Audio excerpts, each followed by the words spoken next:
तो यार ये मानवा रोमांटिक के साथ ही साथ रिवेंज स्टोरी पे बेस्ड है। ये कहानी है एक लड़की की जहाँ पर कैसे उसका हस्बैंड उसे उसकी बेस्ट फ्रेंड के साथ मिलकर चीट करता है और आखिर में उसे मरने के लिए छोड़ देता है ताकि वो इसकी सारी की सारी प्रॉपर्टी को अपने नाम करवा सके। पर ये तो काजल की खुशकिस्मती होती है कि वक्त पे ही उसे एक डॉक्टर ढूंढता है और उसके चेहरे की सर्जरी करता है कि आखिरकार काजल को अब उसी डॉक्टर से प्यार होने लगता है। पर जरूरी सवाल तो ये उठता है कि काजल अब कैसे अपना बदला पूरा करेगी, वो तो हम इस मानवा के अंदर ही जानेंगे। तो यार हमारी कहानी की शुरुआत एक हस्बैंड और वाइफ से होती है, जहां पर हम देख पाते हैं हस्बैंड कैसे अपनी वाइफ को समंदर के किनारे लाकर उसकी जान को लेने की कोशिश कर रहा होता है। यहाँ पर समंदर के बीच में वो लोग एक बोट पे सवार थे। जब वो बोट एक चट्टान के करीबी से गुजरने लगी तो उसके हस्बैंड को इस समंदर के बीच में चट्टान के करीब एक अच्छा मौका लगा उसकी जान को नोचने के लिए। अब वो इसके मुंह को इसे पत्थर के साथ दे देकर मार रहा होता है। यहाँ पर उसका हस्बैंड अपनी वाइफ के नाम को पुकारते हुए कहता है, काजल बस तुम मर जाओ, तो मेरी जिंदगी से निकल जाओ ताकि मेरी जिंदगी आसान बन जाए। हम उसकी वाइफ काजल को उसकी आखिरी सांसें लेते हुए देखते हैं, जहाँ पर वो अपनी आखिरी सांसों में बस यही कह रही होती है कि तुम आखिर मेरे साथ ऐसा कैसे कर सकते हो शाहरुख। जब यहाँ पर शाहरुख काजल के सर को फाड़कर उसे मरने के लिए वहां पर छोड़कर चला जाता है तो तभी वहां पर पास में मौजूद किसी हॉस्पिटल से एक डॉक्टर यहाँ का दौरा कर रहा होता है और इसी बीच में उसे काजल की बॉडी मिलती है। अब यहाँ पर हमें एक छोटे से फ्लैशबैक से मालूम पड़ता है जहाँ पे काजल और शाहरुख की अरेंज मैरिज उनके पैदा होने से पहले पहले उनके ग्रेट ग्रैंडफादर ने डिसाइड कर लिया था। चूंकि ये कहानी काजल को बचपन से लेके आज तक सुनाई जा रही थी कि तुम यहाँ पर शाहरुख की होने वाली बीवी हो, जिस वजह से काजल ने कभी किसी दूसरे लड़के को डेट करने का सोचा भी नहीं। तो इसी तरह शाहरुख और काजल की एक दिन शादी हो गई थी। शादी के एक साल बाद उसके हस्बैंड ने एक ट्रिप डिसाइड की होती है समंदर के किनारे पर। दोस्तों मैं आप सभी को बताता चलूं, ये वही समंदर का किनारा है। ये उसी ट्रिप की प्लानिंग उसने कर रखी जिस ट्रिप में वो अपनी वाइफ की फील्डिंग सेट कर रहा है ना। जैसे कि हम सबको पता है कि आए दिन इंडिया में फील्डिंग सेट होना तो काफी आम बात है, ज्यादातर वाइफ हस्बैंड्स की करती है, लेकिन इस मानवा में कुछ उल्टा हो रहा है। यहाँ पर शाहरुख जो है वो अपनी वाइफ काजल की फील्डिंग सेट कर रहा है। उसकी वाइफ काजल शुरू से इस ट्रिप में जाने के लिए काफी ज्यादा एक्साइटिंग थी, लेकिन जहां तक उसके हस्बैंड शाहरुख की बात है वो इस ट्रिप में जाने से पहले कुछ भी नहीं बोलता, बल्कि वो यहाँ पर सोफे से उठ के जैसे तैसे जा रहा होता है तो उसकी वाइफ नोटिस करती है कि तुमने अंडरवेयर उल्टा पहन रखा है। पर शाहरुख को उसकी ये बात पसंद नहीं आती। वो कहता है कि तुम काफी ज्यादा थड़की हो, तो मुझे इस तरह से आंखें फाड़ फाड़ के घूरी हो जैसे तुमने कभी मुझे नंगा नहीं देखा। काजल को यहाँ पर याद आता है वैसे उसकी बेस्ट फ्रेंड दियाना भी कभी कभार अंडरवेयर को उल्टा पहनती है। तो यहाँ पर काजल को लगने लगता है कि शायद से ये किसी किस्म का नया ट्रेंड निकला है। पर दोनों का अंडरवेयर उल्टा पहनना ये तो किसी और चीज की तरफ इशारा करता है। वेल उस डिटेल पे तो हम बाद में आएंगे, फिलहाल अपनी कहानी की तरफ ही फोकस करते हैं। उसके हस्बैंड ने उसे जैसे तैसे बातें सुनाई थी तो काजल को उस दौरान काफी ज्यादा बुरा लग रहा था। वो फिर भी उससे माफी मांगती है, पर उसी पल को याद करते हुए काजल यही सोच रही थी कि वो कितनी बड़ी पागल थी कि वो बिना वजह अपने हस्बैंड से माफी मांगा करती थी। और जब वो अपनी वाइफ की फीलिंग सेट करने में कामयाब हो ही गया था, उसकी वाइफ ने मरने से पहले ये पूछा उससे कि तुम ऐसा मेरे साथ क्यों कर रहे हो। तो यहाँ पर शाहरुख एक अजीब सी बात रिवील करता है। वो बोलता है कि मुझे तुमसे सख्त नफरत है। काश कि तुम अपनी फ्रेंड दियाना की तरह दिखती होती, उसकी तरह बर्ताव रखती होती, उसी की तरह उठना बैठना आता होता। तुम तो एक लड़की के नाम पर दब्बा हो। दोस्तों अब आप लोगों को समझ में आ रहा था कि आखिर ये लोग अंडरवेयर को क्यों उल्टा पहनते थे या आपस में टपटप करने में इस कदर बिजी होते थे, जिसके बाद वो लोग वहां से फौरन से निकलने की करते थे कि इससे पहले उसकी वाइफ काजल को कहीं शक ही ना हो जाए। दोस्तों आजकल क्या हालात हो चुके हैं वो हमें बताने की जरूरत भी नहीं है। अब तो किसी लड़की को डेट करते वक्त भी या फिर किसी लड़की को किसी लड़के को डेट करते वक्त भी 100 बार सोचना पड़ता है। अब जिस तरह से हालात चल रहे हैं मेरे ख्याल में सिंगल लाइफ ही सबसे बेहतर ऑप्शन है। आप लोगों को क्या लगता है कमेंट में मुझे अपनी राय जरूर देना।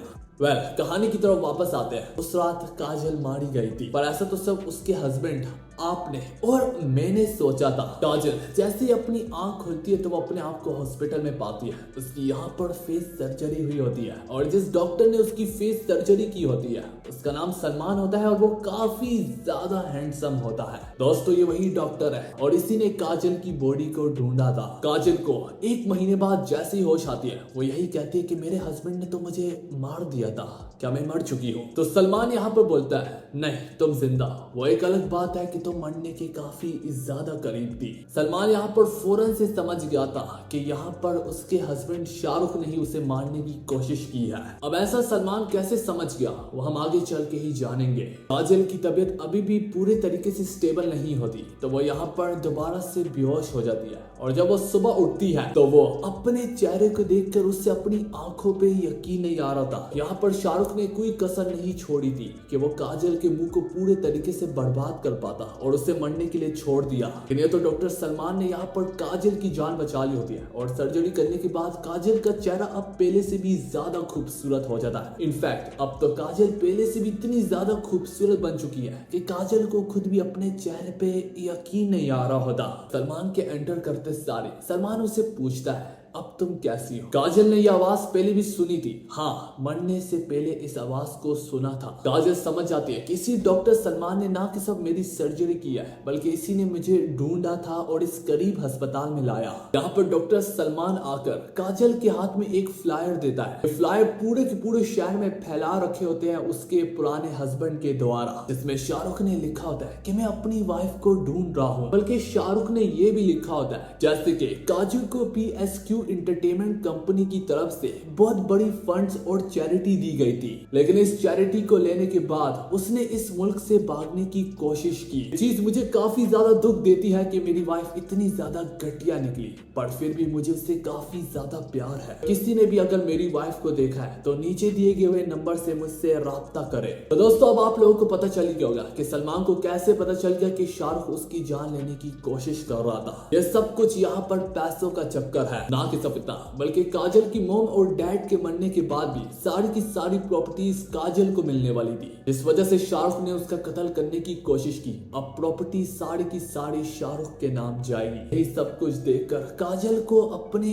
आंखों पर यकीन नहीं आ रहा था जिसे वो देख रही होती है। डॉक्टर उससे कहता है अगर तुम बदला लेना चाहती हो तो इसमें मैं तुम्हारी मदद कर सकता हूँ और आप खुद ही बताएं मुझे। काजल अभी अभी मरते मरते बची है एक लड़के के हाथों। काजल अब दोबारा कैसे किसी दूसरे मर्द पर भरोसा कर सकती है? सलमान अब उसे कुछ स्पेस देके यहाँ से जाने ही लगता है। काजल उससे पीछे से पूछती है तुम मेरी मदद क्यों कर रहे हो? तुमने मुझे उठा के करीबी हॉस्पिटल में लाए और यहाँ तक मेरी सर्जरी भी की फ्री में। ये सब कुछ करके तुम्हें क्या मिलेगा? तो वो डॉक्टर उससे कहता है ये सब कुछ मैं खाली तुम्हारे लिए नहीं कर रहा, तुम ये जान लो कि तुम मेरा दूसरा मौका हो। मुझे पहला भी एक ऐसा मौका मिला था जिसमें मैं किसी की जान बचाने में नाकाम रहा। इस बार मुझे दूसरा मौका मिला है तो मैं खुदा का शुक्रिया अदा करता हूँ। तुम ये जान लो और मान लो कि ये सब कुछ मैं अपनी खुशी के लिए ही कर रहा हूँ। शिफ्ट होके काजल के हस्बैंड शाहरुख पे जाता है जहाँ पर वो उसकी दोस्त डियाना के साथ नंगा बाथ टब में नहा रहा होता है। जहाँ पर डियाना बोलती है कि तुम आखिर कब तक उस समंदर के पास बार बार जाते रहोगे जहाँ पर तुमने मेरी दोस्त काजल का कत्ल किया है। शाहरुख बोलता है ये मेरी मजबूरी है, मुझे ऐसा बर्ताव करना है जैसे कि मैं अभी भी इस उम्मीद से वहीं पर जाता हूँ जहाँ पर आखिरी बार मैंने अपनी वाइफ को देखा था। ऐसा करने से पुलिस का शक मुझ पे कम रहेगा और मुझे आज भी उसी जगह पर विजिट करने जाना है। आप सभी को पहले ही बता दूं डियाना यहाँ पर शाहरुख से काफी ज्यादा प्यार करती होती है। सबसे ज्यादा बढ़ के उसे उसका खूबसूरत चेहरा बहुत पसंद होता है। डियाना और शाहरुख बहुत पहले से आपस में चक्कर चला रहे थे और चूंकि ये एक अरेंज मैरिज थी तो यहाँ पर शाहरुख ने भी ज्यादा कुछ नहीं बोला होता। डियाना जब दोनों को एक साथ देखती थी तो उसे काफी ज्यादा बुरा लगता था। अब शाहरुख ने काजल को इसलिए नहीं छोड़ा क्योंकि शाहरुख उससे पैसा उसका छीनना चाहता था अपनी वाइफ को मारने के बाद। इसी तरह कहानी वापस प्रेजेंट में आती है और यहाँ पर डियाना फाइनली शाहरुख को किस करती है और इसके बाद ये लोग आपस में टपाटप करने लगते हैं। कहानी एक बार फिर से काजल पे जाती है जहाँ पर उससे पुराना एक नाइटमेयर आ रहा है। उस नाइटमेयर में हमें इतना तो पता चलता है कि जैसे कि उसका हस्बैंड शाहरुख बुरा था, उससे कई गुना ज्यादा बुरी उसकी सास थी, मतलब कि शाहरुख की मदर। वो हमारी काजल के साथ इससे भी बुरे तरीके से बर्ताव करती थी, जो देख कर तो काजल हमेशा उससे माफी मांगा करती थी। पर अब काजल सोचने लगती है कि मुझे तो उठाकर उसके मुंह पे वो केक मार देना चाहिए था जब वो रेस्टोरेंट में बैठ के मुझे बातें सुना रही थी। पर उसी डरावने ख्वाब से काजल की आंख खुल जाती है, जिसके बाद वो नर्स को बताती है कि मेरा दिल काफी ज्यादा घबरा रहा है, क्या आप मेरे साथ बाहर चक्कर मारेगी। अब जैसे कि मैं पहले एक्सप्लेन कर भी चुका हूँ, ये हॉस्पिटल उसी समंदर के किनारे पर होता है जहाँ पर काजल की डेड बॉडी पाई गई थी। काजल इस नर्स के साथ चक्कर मार रहा होता है कि तभी यहाँ से उसके पुराने हस्बैंड शाहरुख का गुजर होता है। शाहरुख अपनी वाइफ को देखते सारी काफी ज्यादा चौंक जाता है और वो अभी भी कंफ्यूज होता है कि क्या ये मेरी वाइफ काजल ही है, क्योंकि उसका चेहरा तो पहले से काफी ज्यादा बदल चुका है, वो इतनी खूबसूरत नहीं थी। उसको यहाँ पर देखकर काजल के तो रोंगटे खड़े हो जाते हैं, वो डर सा जाती है, सहम सा जाती है। तभी यहाँ पर डॉक्टर सलमान आ जाता है। वो फौरन से समझ जाता है कि यहाँ पर क्या चल रहा है। वो शाहरुख को अच्छे से जानता होता है, इस वजह से वो काजल को बचाने के चक्कर में फौरन से काजल को गले लगाता है और ऐसे बर्ताव करता है जैसे कि वो उसकी गर्लफ्रेंड है। जिस तरीके से, जिस प्यार से उसने काजल को गले लगाया होता है, काजल एक बार फिर से किसी मर्द पर भरोसा करने के लिए तैयार हो जाती है। वो करे भी क्यों ना इस मर्द पे भरोसा, इसी ने उसकी जान बचाई है। अगर उसने उससे भी मारना होता तो वो बहुत पहले ही मार देता।